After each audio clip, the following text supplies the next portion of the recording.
Hey, so this is the takedown of the oral arguments in Deutsche versus Beauvais. Now, Beauvais is what we're calling this opinion because that's the name of the homeowner in the case. But the thing that was so fascinating to me as I watched this oral argument over and over again was the fact that the three-panel judges were so deferential and frankly respectful of both parties that were before them. They obviously very tough on both sides of it, but we didn't get what I see in so many other consumer cases, sort of the deadbeat homeowner situation I call it, which is not really focusing on the substantive issue that's in the appeal, but instead bringing in issues that, your homeowner's not making payments and how should we even be looking at this appeal, because those arguments really don't matter because this homeowner isn't making payments. And again, so as I'm watching these oral arguments, I'm not hearing any of this at all. And then that's when I realized that that's because it's a homeowners association that's here in front of the panel that's making this argument. So again, I suspect that's why this was treated so much differently than I think we would have seen had it been a homeowner's attorney standing in front of the appellate court and saying, judges, they brought this foreclosure against my client, but they didn't do it within 5 years, and therefore statute of limitations applied. No, that didn't happen here.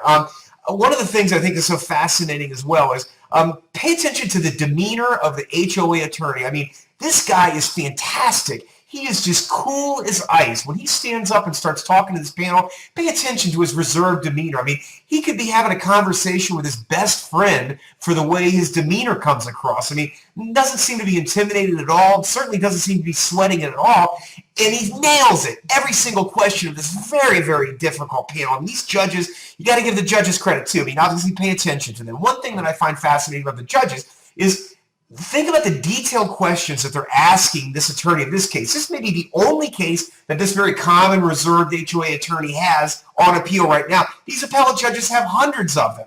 And yet the level of detail and sophistication of the questions that they're asking is absolutely amazing. And look at the notes on their desk. Again, they're not chock full with notes on their desk. The things that they're asking are right there in front of them, or they're inside of their head. So they're engaging in these very, very sophisticated or legal argument with counsel on both sides, frankly, who have an absolute, explicit, accurate command of the facts, and they get right past those facts and dig right into the legal issues. Now, there's so many very, very fascinating exchanges that happen within here. The chief judge, Judge Shepard, obviously, tough as nails. He's kind of maybe like a Marine drill sergeant or something like that, but obviously a legal superstar, a judicial superstar.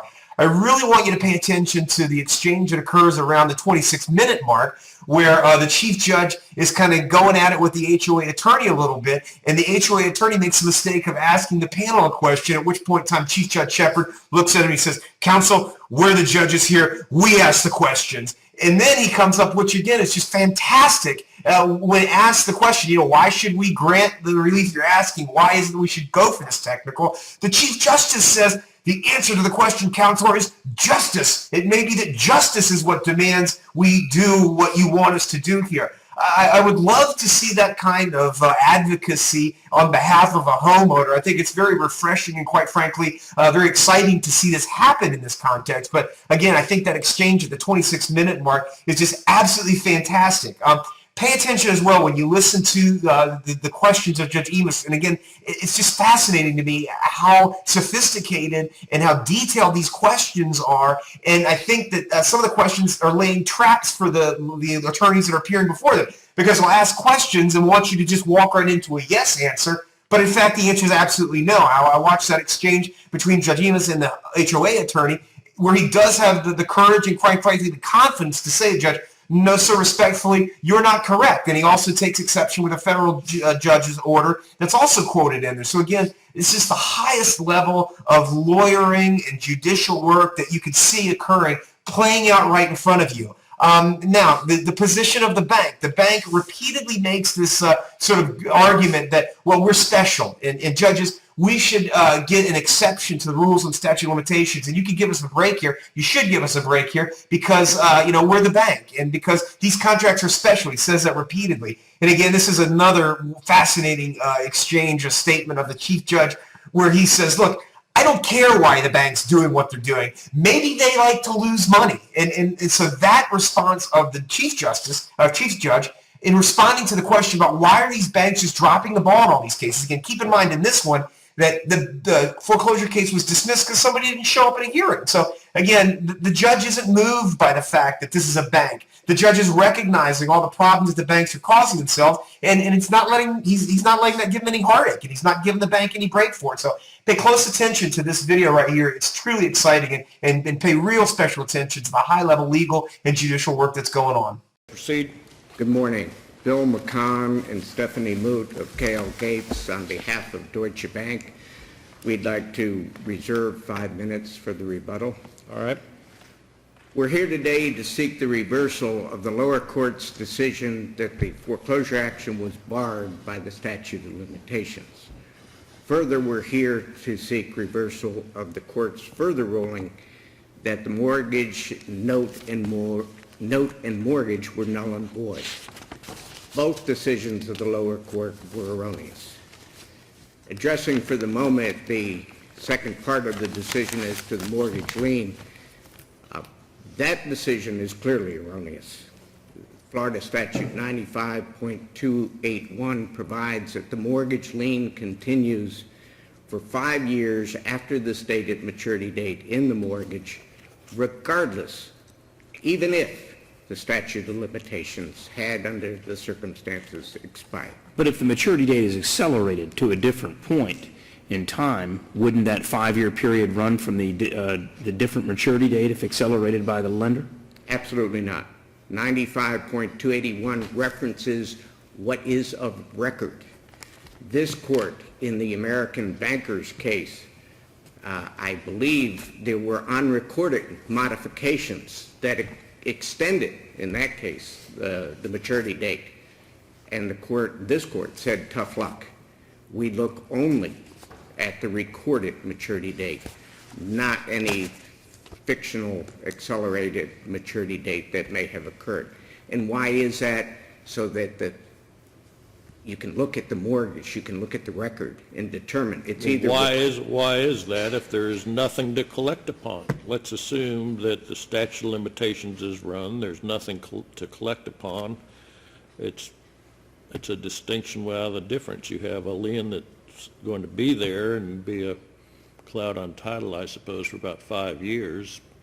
Well, but that's not great. But so what? So what from Deutsche Bank's standpoint? Well, the lien does. What are you going to do exist. in the next? What are you going to do in the next 5 years? Well, you're not going to collect your money. Well, under the hypothetical I'm now projecting. You get your lien. You can be a stickler, I guess, against whoever the. Understand that under Hawk decision and American Bankers, the statute of limitations had expired. No issue. The court ruled, both this court and I think the second DCA ruled, the lien still exists. You're saying big deal, what are you going to do about it? Yeah, I mean, maybe you can extort some money from a seller. Well, I wouldn't say that. I'd say they can't sell I'm the sure property. Deutsche Bank wouldn't say extort, but they might say, how about a little money? How about that? I'd say, first of all, Your Honor, the lien exists till 2041. If they were to sell the property or do anything else, all right, they have to pay the lien. But let's go to the statute of limitations because it has not expired in this case. Clearly has not expired. And the reason for that... Clearly has not expired, counsel. You filed a complaint. You said there was a default, which I assume that at the time you said it, you believed it, and have not retracted from that, I suppose. And then in the document you said, we hereby accelerate. All of that is and then correct. And then 5 and a fraction years later, you finally try again. And that's correct. And we did assert a different default. And as in Singleton, as in Olympia, the courts have recognized the uniqueness of these instruments. Your typical contract... How can there be a new default, though? How can there be a new default post-acceleration? There is no new default because there's no new payment due. All the payments were due at once. True? The The lender accelerated. So the acceleration creates a single payment due now. Is that true? That is, the loan has been accelerated if there is a complete acceleration. Was there a complete acceleration in this No. case? And you're suggesting the reason why is because the acceleration can only become complete upon the entry of a judgment. Oh, that's one of the arguments. But of course, it could be done by way of a letter even without a cause of action, right? You all could have accelerated in a letter, and there's been some bantering back and forth whether there was one here, but my understanding is there's no record evidence that a letter actually accelerating was sent. There's nothing in the record to There's indicate. nothing in the record, but the answer to your question is yes. So in other There could words, be a letter. So a letter Counsel, could have... did you just, excuse me, did you just say that the answer is yes, but you agree, you admit that there was in fact a letter that preceded the complaint? Did I hear that correctly? That's not, I don't think that's what he said. I think he said I I was... said the record. What did you say? I said the record does not include a letter. I said if there was a letter, I it just could have wanted to been a be proper sure. I want to be acceleration. sure I heard. So- I was listening carefully. So Sorry for the interruption. So if a letter had been sent and no cause of action been filed, and 5 years passes, and that acceleration letter specifically said, we exercise our right, we are accelerating, you owe us all the money now, a single payment, 5 years passes, you would agree you'd be out on a statute of limitations claim if you tried to file suit after 5 years, true? No. You We'd don't. be out on that default that is asserted in that letter. So that's the question I need for you to answer for me, if you would. How can there be a new default if you've accelerated all the payments and made demand upon it as a single payment, no longer an installment? In numerous ways. Number one, the borrower could have reinstated and everybody's placed back in their position. And Could have reinstated? Could have. Oh, yeah, absent the reinstatement. We'll get to that in a no, little bit. I'm just Yeah. Go ahead. answering the many Fair different enough. ways. Go ahead. Two, they could have gone to trial on this issue. And for whatever reason, the lender might have failed to prove the default. The borrower... I'm talking about the letter hypothetical. I'm asking you about a simple letter accelerating. I'm changing the facts to try and test your theory. So if all we had was a letter and no cause of action, a letter that actually accelerates, says you owe us all the money right now and 5 years plus 1 day passes, would you be out on a statute of limitations on the entire debt? No, only for that default. And why? Yes, why? That's the issue. Why? These contracts have never been treated the same as your typical contract. Your typical contract, the statute of limitations accrues immediately upon the default. That's it. It's over.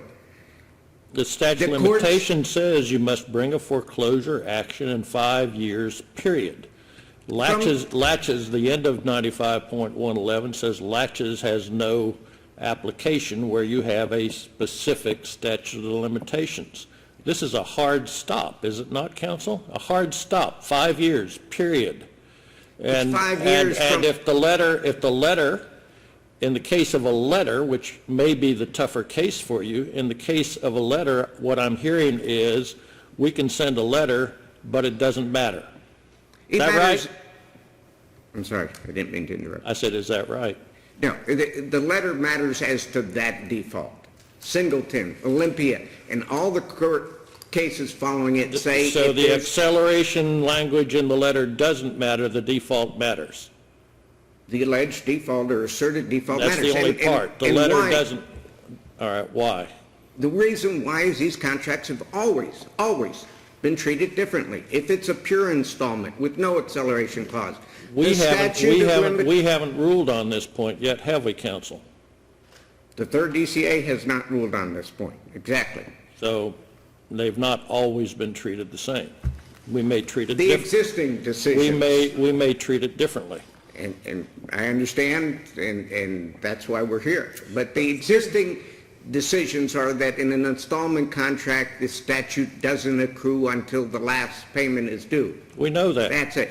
On a mandatory acceleration, it accrues like your So typical contract. in the letter situation, the lender can send out the letter and demand payment, take the file and set it to one side, and a year before the final maturation, finally filed a foreclosure case, correct? Well, it has to send out, at least under the terms of this note and mortgage, it has to send out a new acceleration. Why? You've sent one out 14 years ago or 29 years ago. Well, because the contract requires, and that default, the one in that letter, You've done is it gone. once. You've done it once. Why do you have to do it twice under the Because letter there's a- situation without a lawsuit? Because there's a continuing obligation here. There are two things, Your Honor. First of all, it's an optional acceleration clause, meaning in no uncertain terms, the lender can sit on its hands till 2036 before the statute of limitation accrues at all. And so at what point does the next acceleration letter have to go out if you want to foreclose? Anytime between Before today? 2041 in this, under this. When does the initial foreclosure letter expire and require a new foreclosure demand and acceleration letter? When between today and 2036? Give me the date. Well, I would say 5 years. If I were doing it personally, I'd send out a new letter. I'm not interested about what you have to say personally, counsel. Right, I the want 5 to know years that- I'd like to know what the law says. I And it would- doesn't say anything on the subject, does it? No. I tried to answer your question. It would be 5 years. But no, there is no case What's the difference? that What's the deals with difference? What's the difference between a complaint that says we hereby accelerate and a letter that says we hereby accelerate? it. Under the existing case law, there is no difference. Does the contract provide that even if you exercise your right to accelerate, and even if the party, that the party still has an obligation to continue making installment payments? The parties are obligated to pay off the loan. Installments, pay the loan, and other obligations, But when as you- used in Wells Fargo But when you versus. demand acceleration, you're demanding a single payment of all sums due, are you not? Correct. Okay, and you don't say to the party, look, we're demanding acceleration, but we still expect you to make your monthly payments. That's No, not we what you don't say. You say pay it all right now. That's what the letter says. The Okay. contract between the parties further says that until a final judgment of foreclosure is entered, the borrower has the right to deliver that reinstatement and continue the installment contract for the 30 years that it's there. And how do they reinstate before final judgment? What are the duties they have to comply with in order to reinstate? It's very specific in the contract. Yes. But basically, the bottom line is pay what's due at that time, not any accelerated amount. So The bring it current. installments. Bring it current. Correct. And they can do that at the earliest of a series of different events, one of which includes prior to entry of the final judgment. Correct. Right? So are you suggesting that because that reinstatement right exists in the borrower under the mortgage and note, that a dismissal automatically decelerates the acceleration of the debt? I say that the acceleration was terminated by By the what? voluntary dismissal in this case when the court dismissed it without prejudice for failure of the attorney to show up at a case management conference. No different than any other case where a dismissal effectively places the parties back in the position they were before the lawsuit was filed. Precisely. And in fact, there are some decisions where the dismissal wasn't with prejudice, a la Singleton, where the court said, you go back to where you were, the parties in their relationship, and it continues. And again, why is this the case?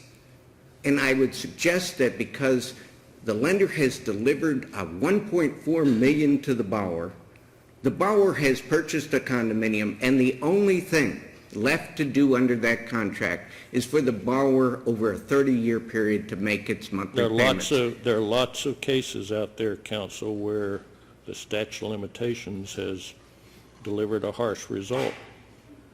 The statute Where the has, statute of limitations delivered a harsh result. That's what statute of limitations do. and I can't argue Counsel, with that. let's I'll give you 3 minutes for rebuttal. Thank you, Your Honor.